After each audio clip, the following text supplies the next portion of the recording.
যখন আল্লাহ রাব্বুল আলামিনের নির্ধারিত সময় চলে আসবে তখন কিয়ামত সংগঠিত হবে। তিনি কিয়ামত সংগঠনে দায়িত্বশীল ফেরেশতাকে সিংহায় ফুৎকার দিতে নির্দেশ দিবেন। সে একটি ফুৎকার দিবে, ফলে জমিন ও পর্বতমালা সরিয়ে নেওয়া হবে।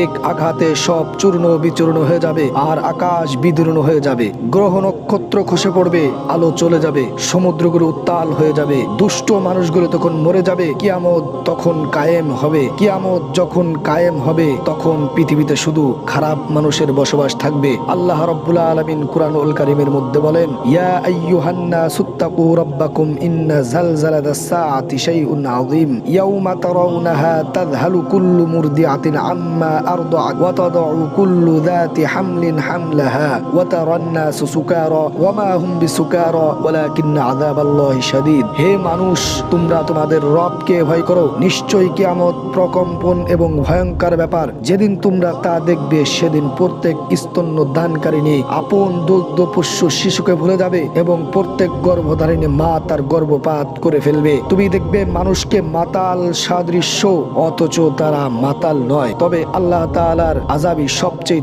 কঠিন হবে। যখন সিংহায় ফুৎকার দেওয়া হবে, একটি মাত্র ফুৎকারে জমিন ও পর্বতমালাকে সরিয়ে নেওয়া হবে এবং মাত্র একটি আঘাতে এগুলো চূর্ণ বিচূর্ণ হয়ে যাবে। ফলে সেদিন মহা ঘটনা সংঘটিত হয়ে যাবে আর আসমান বিদীর্ণ হয়ে যাবে। ফলে সেদিন তা হয়ে যাবে দুর্লভ বিক্ষিপ্ত। ফেরেশতাগণ আসমানের বিভিন্ন প্রান্তরে থাকবে। সেদিন তোমাদের রবের আরশকে 8 জন ফেরেশতা তাদের ঊর্ধ্বে বহন করবে। সেদিন তোমাদেরকে উপস্থিত করা হবে। তোমাদের কোনো গোপনীয়তায় গোপন থাকবে না। আজকে তোমরা গোপনে গুনাহ করে একটুও কি সেই মহান সত্তার কথা মনে আসে না, যিনি আমাদেরকে ধরাশায়ী করবেন? যখন আসমান বিদীর্ণ হবে আর যখন নক্ষত্রগুলো ঝরে পড়বে আর যখন সমুদ্রগুলোকে একাকার করা হবে আর যখন কবরগুলোতে উন্মোচন করা হবে, তখন প্রত্যেক মানুষ জানতে পারবে সে যা আগে ঘটিয়েছে এবং সে যা পিছনে রেখে গেছে সমস্ত কিছুই তার কাছে উন্মোচিত হবে। আল্লাহ তাআলা বলেন, তোমাদেরকে যা কিছু ওয়াদা দেয়া হয়েছে তা অবশ্যই ঘটবে। যখন তারকারাজি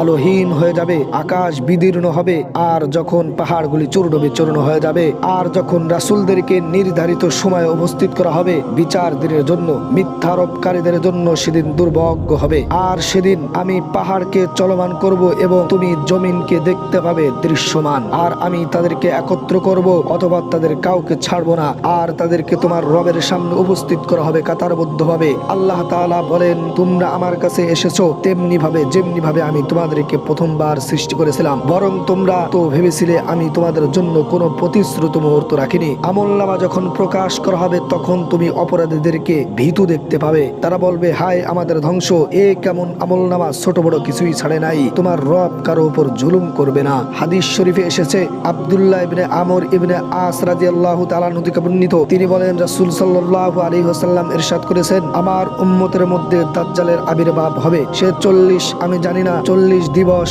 না মাস না বছর অবস্থান করবে। আল্লাহ রাব্বুল আলামিন ঈসা ইবনে মারইয়াম আলাইহিস সালামকে পাঠাবেন। তাকে উরওয়া ইবনে মাসউদের মতো দেখতে হবে। তিনি দাজ্জালকে খোঁজ করবেন ও হত্যা করবেন। এরপর মানুষকে 7 বছর এমন ভাবে কাটাবে, এরপর মানুষ 7 বছর এমন ভাবে কাটাবে যে দুজন মানুষের মধ্যে কোনো শত্রুতা থাকবে না। এরপর আল্লাহ রাব্বুল আলামিন উত্তর দিক থেকে হিমেল হাওয়া প্রবেশ করবেন। যাদের অন্তরে বিন্দু পরিমাণ ঈমান থাকবে তারা সকলে মৃত্যুবরণ করবেন। ঈমানদার ও ভালো মানুষ কেউ বেঁচে থাকবে না। যদি কেউ সুরক্ষিত গুহায় প্রবেশ করে তাকেও এই বাতাস পেয়ে যাবে। রাসূল সাল্লাল্লাহু আলাইহি ওয়াসাল্লাম থেকে আরো শুনেছি যে দুরাচারী মানুষগুলো অবশিষ্ট থাকবে, পাখির মতো দ্রুত আর বাঘের মতো হিংস্র। তারা ভালোকে ভালো হিসেবে জানবে না আর মন্দকে মন্দ হিসেবে জানবে না। শয়তান মানুষের আকৃতিতে তাদের কাছে আসবে এবং বলবে, তোমরা ভালো কাজে সাড়া দাও না কেন? তারা বলবে, তুমি আমাদের কি করতে বলো? সে তাদের মূর্তির উপাসনা করতে আদেশ করবে। তারা সুন্দর জীবনকরণ নিয়ে জীবনযাপন করবে। অতঃপর একদিন সিংহায় ফুৎকার দেয়া হবে, তখন সব কিছু ধ্বংস হয়ে যাবে। এরপর একদিন প্রচন্ড বৃষ্টি বর্ষিত হবে। এ বৃষ্টির কারণে মানুষের দেহগুলো উদ্ভিদের মতো উদ্দিত হবে। এরপর আবার সিংহায় ফুৎকার দেওয়া হবে, তখন মানুষেরা দাঁড়িয়ে যাবে, এদিক সেদিক তাকাতে থাকবে। তারপর বলা হবে যে, হে মানুষ সকল, তোমাদের রবের দিকে আসো, তোমরা দাঁড়িয়ে যাও, তোমার জিজ্ঞাসাবাদ করা হবে। এরপর আল্লাহ তাআলা বলবেন, জাহান্নামীদেরকে বের করো। জিজ্ঞাসা করা হবে, কতজন থেকে কতজন বের করে আনবো? তখন উত্তর দেয়া হবে, প্রত্যেক 1000 থেকে 999 জনকে বের করে নাও। রাসূল সাল্লাল্লাহু আলাইহি ওয়াসাল্লাম বলেছেন, সেটি এমন দিন হবে শিশুদের বৃদ্ধ করে দিবে। এমন ভয়ানক দিন হবে যে শিশুদেরকে বিদ্ধ করে দিবে। আর এই দিনটিতেই আল্লাহ তাআলা নিজ পায়ের গোছা উন্মোচন করবেন। হাদিসটি থেকে আমরা যা শিখতে পারলাম, কিয়ামতের বড় আলামতের মধ্যে একটি হলো দাজ্জালের আবির্ভাব। কিয়ামতের বড় আলামতের মধ্যে একটি হলো ঈসা ইবনে মারইয়ামের আগমন। ঈসা আলাইহিস সালাম দাজ্জালকে শেষ করে দিবেন। এরপর সুখ শান্তির রাজত্ব কায়েম হবে, যা 7 বছর স্থায়ী হবে। রহমতের বায়ু প্রেরণ কিয়ামতের পূর্বে আল্লাহ তাআলা ঈমানদারদের মৃত্যু ঘটাবেন। এটিও কিয়ামতের একটি বড় আলামত। কিয়ামতের পূর্বক্ষণে পৃথিবীর কোনো ভালো মানুষ থাকবে না। হিংস্র দুরাচার ব্যক্তিদের উপর কিয়ামত সংঘটিত হবে। কিয়ামতের পূর্বে সর্বত্র শয়তানের তৎপরতায় পৌত্তলিকতা বা মূর্তি পূজার ব্যাপক প্রচলন ঘটবে। তখন মানুষ সচ্ছলতার সাথে সুন্দর জীবনযাপন করবে। মানুষের উন্নত জীবনযাপন দেখে বিভ্রান্ত হওয়ার অবকাশ নেই। এটা তাদের সত্যতা, সত্যবাদিতা বা গ্রহণযোগ্যতা তাদের আমল নয়। প্রথম সিংহায় ফুৎকারে পৃথিবীর সবকিছু ধ্বংস হয়ে যাবে, আর দ্বিতীয় ফুৎকার মানুষ জীবন ফিরে পাবে। মুষলধারে বৃষ্টির মাধ্যমে আল্লাহ রাব্বুল আলামিন মানুষকে পুনরুজ্জীবিত করবেন।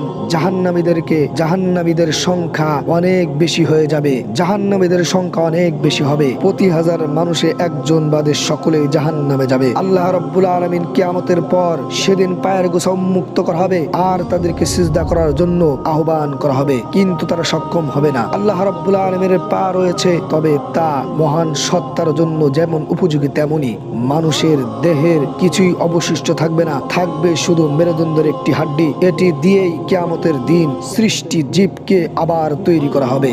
দুনিয়াতে যে সকল মানুষ আল্লাহকে বাদ দিয়ে অন্যের ইবাদত বন্দিকে করেছে, কিয়ামতের দিন তারা তাদের অনুসারীদের প্রত্যাখ্যান করবে। এমনি ভাবে আল্লাহ তাআলার বিধিবিধান না মানে যে সকল নেতাদের নির্দেশ পালন করা হয়েছে, তারাও সেদিন তাদের প্রত্যাখ্যান করবে। আল্লাহ তাআলা বলেন, এরা তাদের ইবাদতের কথা অস্বীকার করবে এবং তাদের বিপক্ষ হয়ে যাবে। এইভাবে আল্লাহ তাআলা তাদেরকে আমল সমূহ দেখাবেন যারা আল্লাহ তাআলার দ্বীনকে বাদ দিয়ে বিভিন্ন পীর, দরবেশ, নেতা, নেত্রী, দেব দেবীর অনুসরণ করেছে। তাদের অবস্থা এমনই হবে। কিয়ামতের ময়দানে তারা সেদিন আল্লাহ তাআলার সম্মুখে পরস্পরকে প্রত্যাখ্যান করবে। এতে অন্যকে দোষারোপ করে ঝগড়াঝাটি শুরু করে দেবে। আল্লাহ তাআলা আমাদেরকে সকলকে হেফাজত করুন। দাজ্জাল ও কিয়ামতের ভয়াবহতা থেকে আমাদেরকে মুক্তি দান করুন। আমিন।